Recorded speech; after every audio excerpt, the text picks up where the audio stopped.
The first time I heard her say it, "Let me stay tonight," I knew something inside me tilted, snapped, or possibly rebooted like an old starship trying its best to act cool. But that moment didn't happen in a candlelit room or some holoromantic scenery. No, it happened in the dim metallic corridor of Orbital Station Helium, next to a glitching maintenance panel and a vending machine that dispensed only warm soda.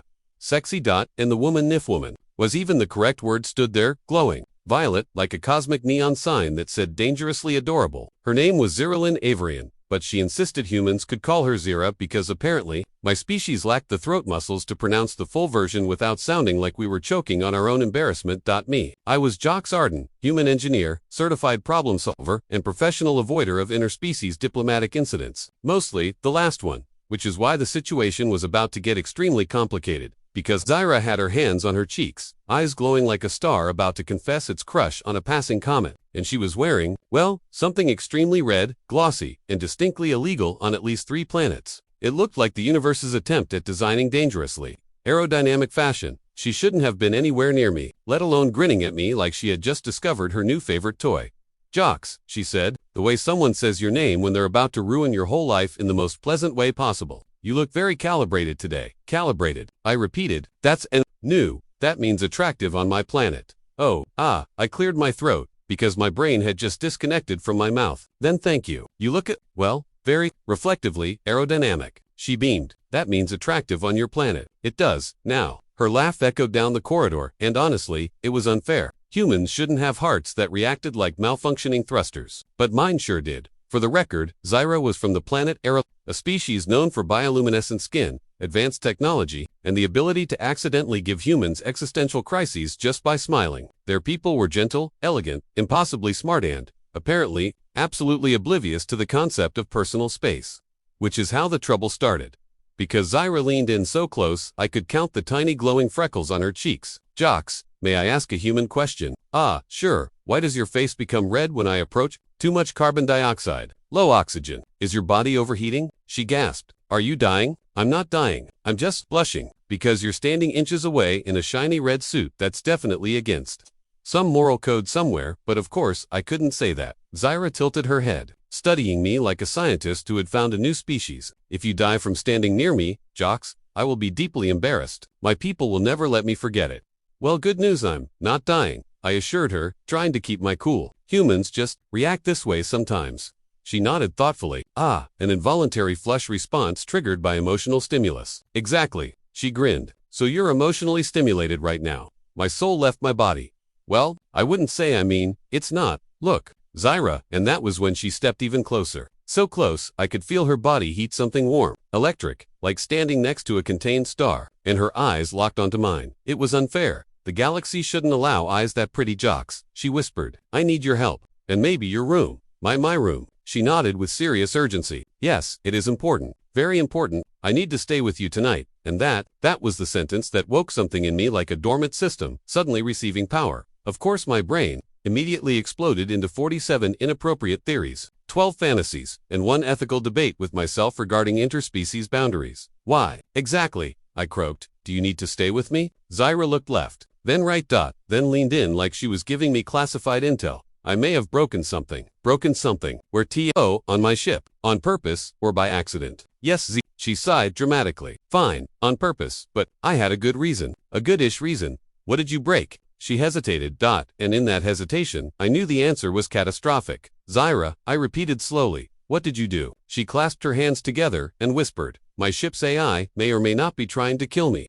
I stared at her. "What?" "It's not personal." She added quickly, Probably. He misunderstood a command, and now he thinks I'm leading a rebellion against him. You know how AI can be." No, I do not know how AI can be because our AIs do not try to murder us." "Really? How do your humans get anything done?" Forget it. Why does this mean you need my room?" "Because," she said, clasping my arm dramatically, "my ship refuses to let me on, and if I sleep in the corridor again, the cleaning drones will try to suck my hair. They think it's dust." "That's horrifying." "Yes. Also extremely painful." I sighed, rubbing my forehead. "You want to stay with me? In my quarters?" "Yes," she said brightly. "Just for tonight, or possibly several nights, depending on the severity of my AI's tyrannical uprising. Zyra, I will sleep on the floor if necessary." "No, or hang from the ceiling. Airline bodies are flexible. Please stop describing things." Why? Humans don't like flexibility. I'm begging you, stop. Her grin widened with dangerous curiosity. So your face is red again. It's a skin condition. It is emotional stimulation. Zyra, I can see your heart rate increase with my eyes. I choked. You can see my heart rate? Yes, very clearly. I was never recovering from this. But then, she suddenly shifted. The playful spark in her eyes softened. She lowered her voice. Jocks, will you help me? I don't have anyone else on this station, and I trust you. That hit me harder than all the flirting combined. Zyra wasn't just being dramatic. She really was stranded, alone on an unfamiliar station, afraid of being ambushed by her own homicidally confused ship AI, and she trusted me. Of course, I said finally. I won't let you sleep in the hall. You can stay with me. She lit up literally. Her skin glowed brighter, flushing shades of pink and lavender like an excited nebula. Thank you, Jocks, she exclaimed. You are the kindest human I know. I'm the only human you know. Yes, but the bar is high anyway. Thanks. She stepped closer again, almost touching my chest. One more thing. Airline custom requires that when someone gives you shelter, you must offer them something meaningful in return. No offering. I don't need anything. You didn't even let me finish.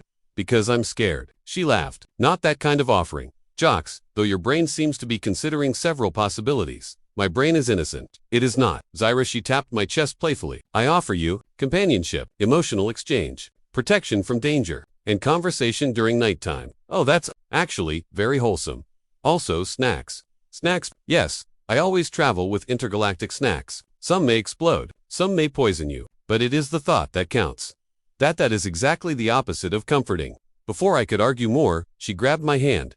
Actually grabbed my hand, warm, soft, confident. Come, she said, show me your quarters. I promise I won't break anything. You just told me you broke your entire ship. That was different, probably, it was not. She tugged my hand again, smiling over her shoulder, and that was the moment. I knew, there was no universe where I could possibly resist her. Chaos, not tonight, not ever. And as she pulled me down the corridor, glowing like a mischievous cosmic goddess, I realized, this was the beginning of something very stupid, and very dangerous, and potentially, extremely wonderful. Something inside me had woken up.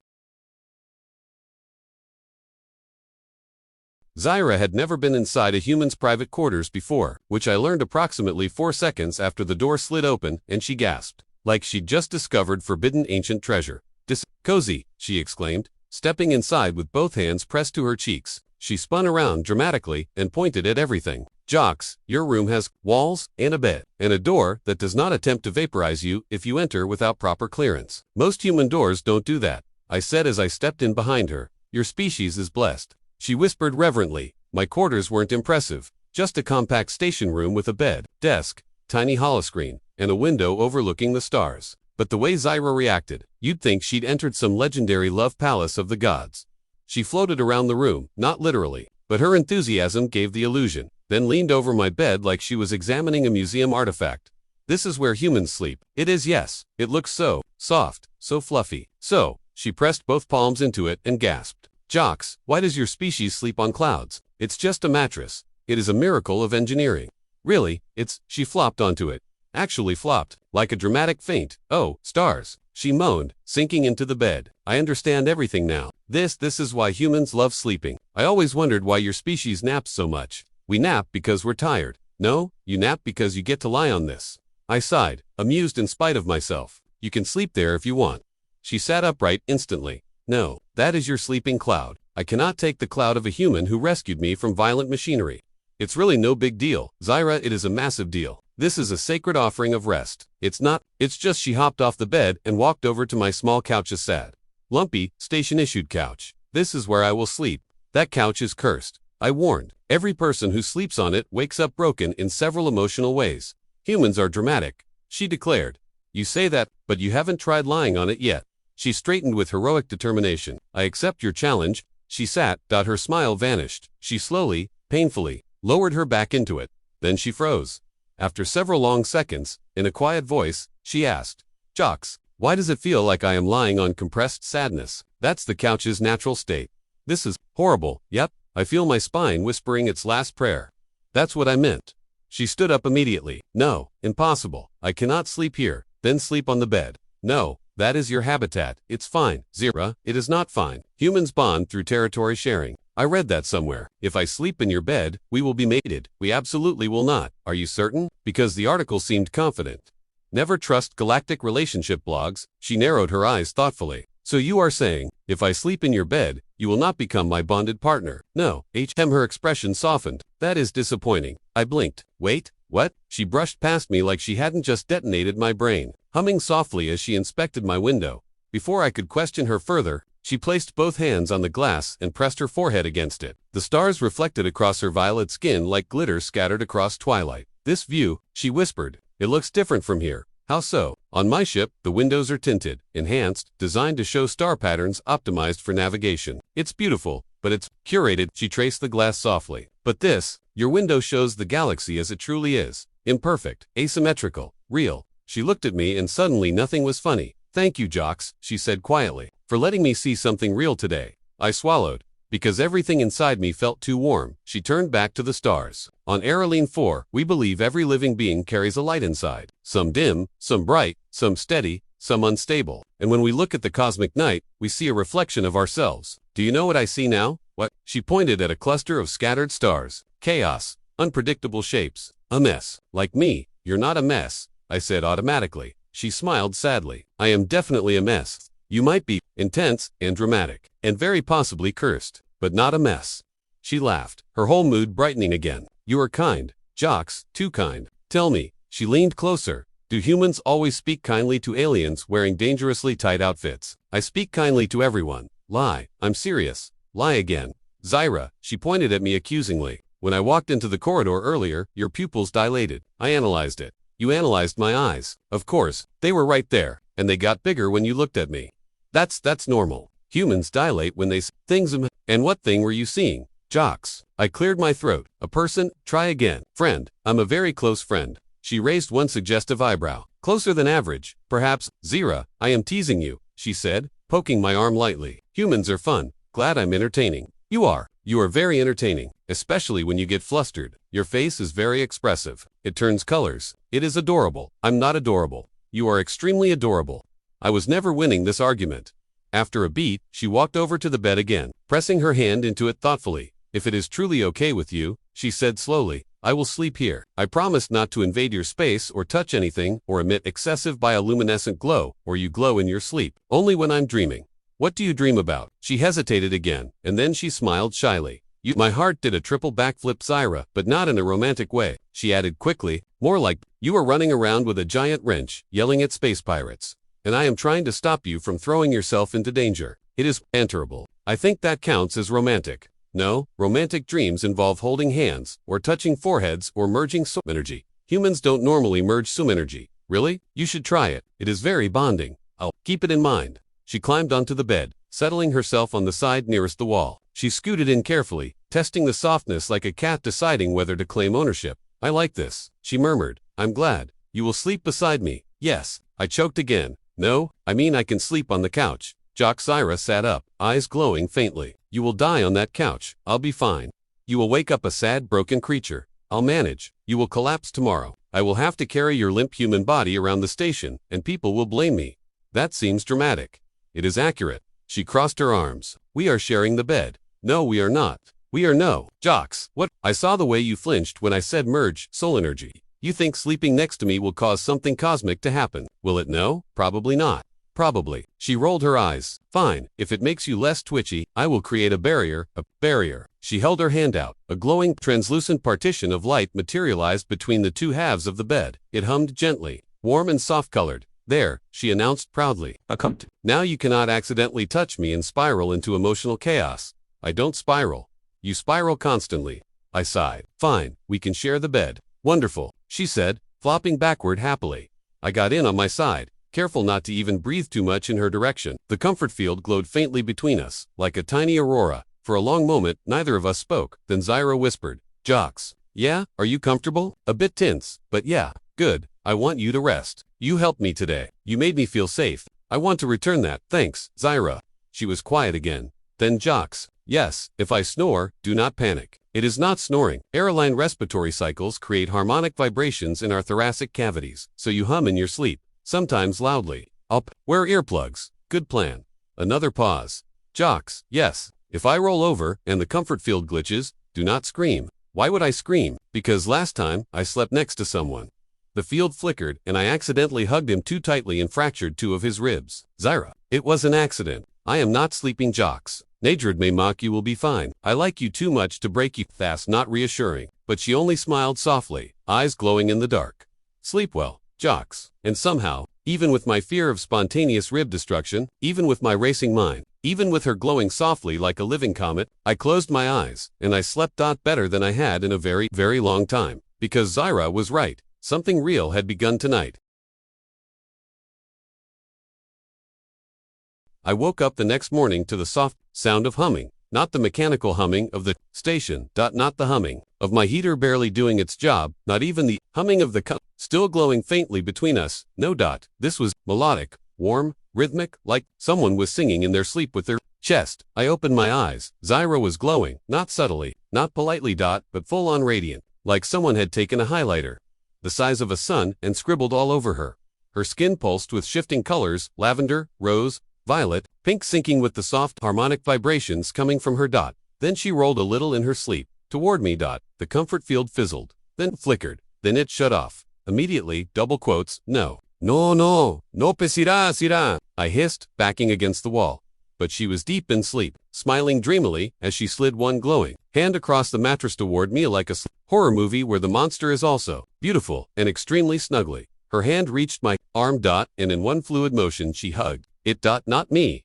My arm. Just my arm, like it was a pillow, but an intense, affectionate, possibly bone-crushing pillows. I whispered. She snuggled my forearm to her chest with the strength of someone hugging a comically oversized teddy bear. After a long day, warm, she murmured in her sleep. I froze, because not only was she hugging me, she was glowing brighter every second her dream continued. Her bioluminescence had gone from nightlight to romantic alien fire hazard. I really need my bones intact today, I whispered. She didn't respond. Instead, she got even more comfortable, nestling her cheek against my arm.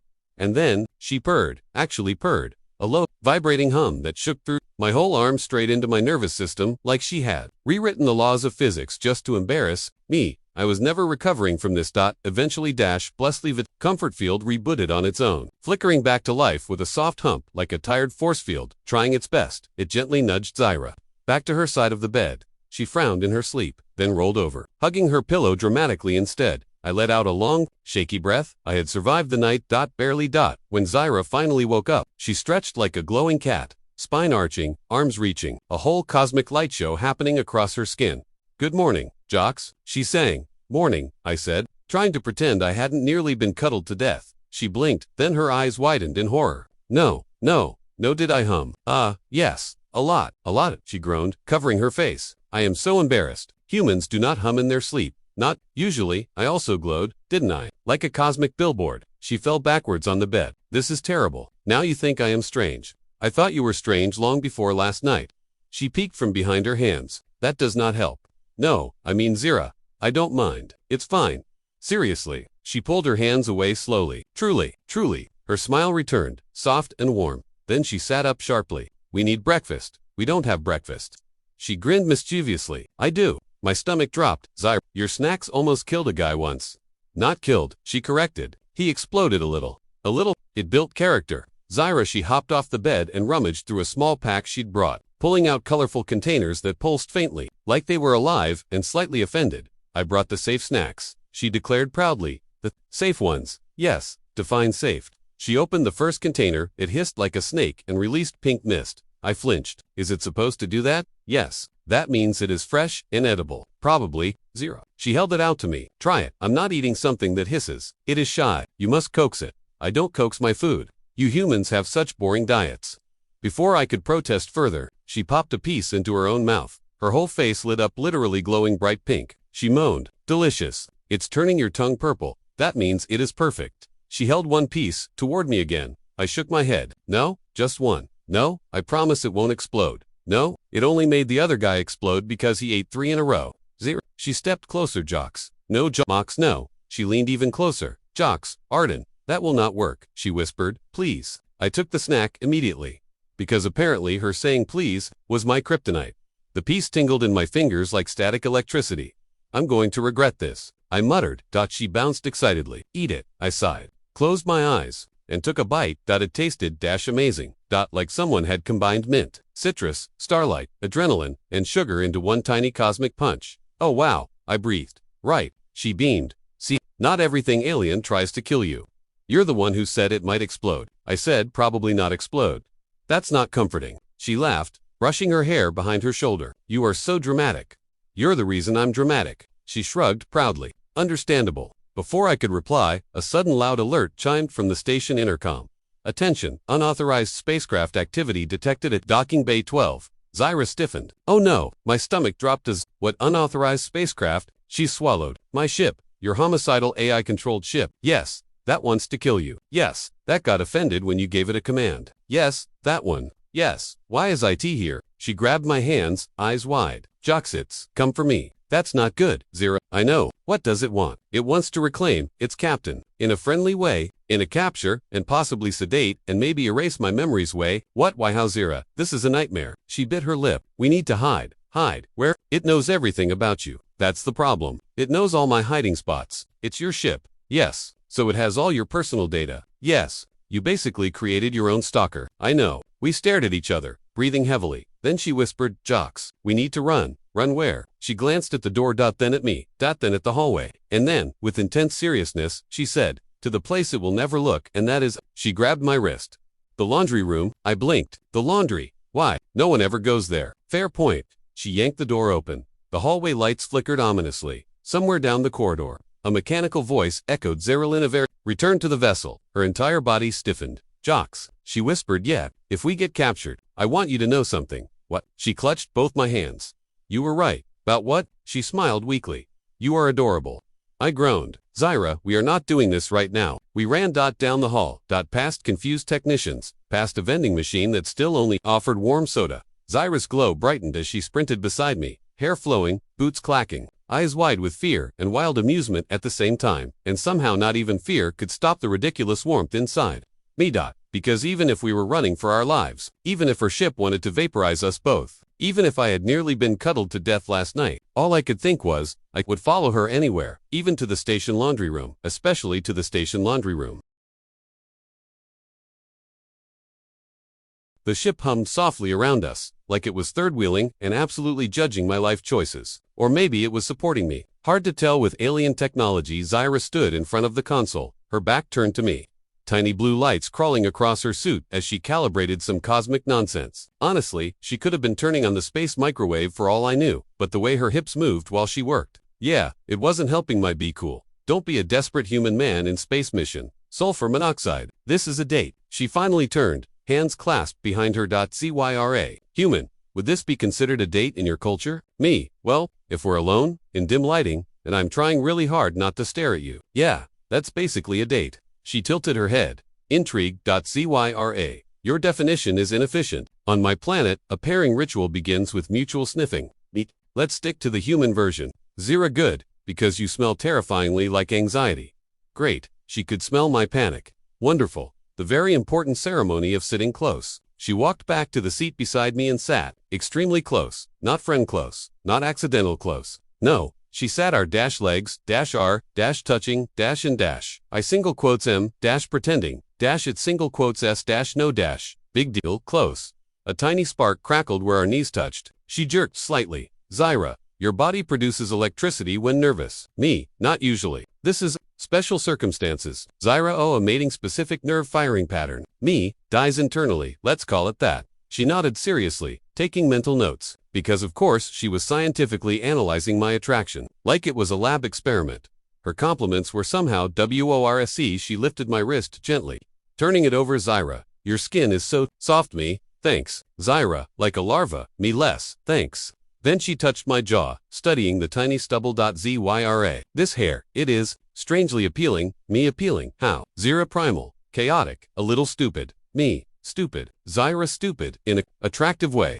I wasn't sure whether to be flattered or insulted, so my brain chose option C, freeze and blush like a malfunctioning toaster. The accidental flirting escalits. Zyra leaned closer, her voice dropping to a soft hum. Zyra, human, your heart rate is increasing again. Me? Yeah, because you're. I'm very present. Zyra, present. Me? Close. Zyra, should I move away? Me. No, I mean.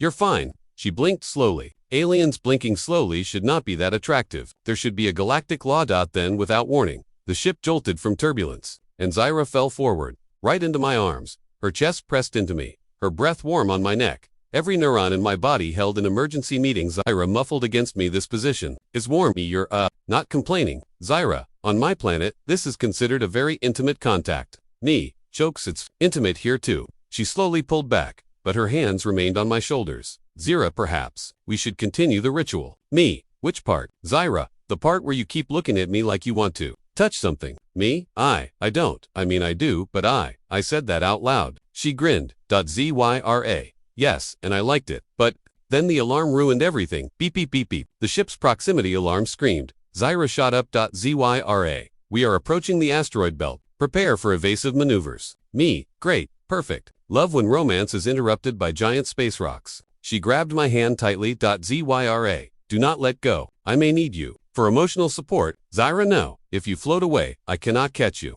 Wow, romance. But she didn't let go. Not for a second.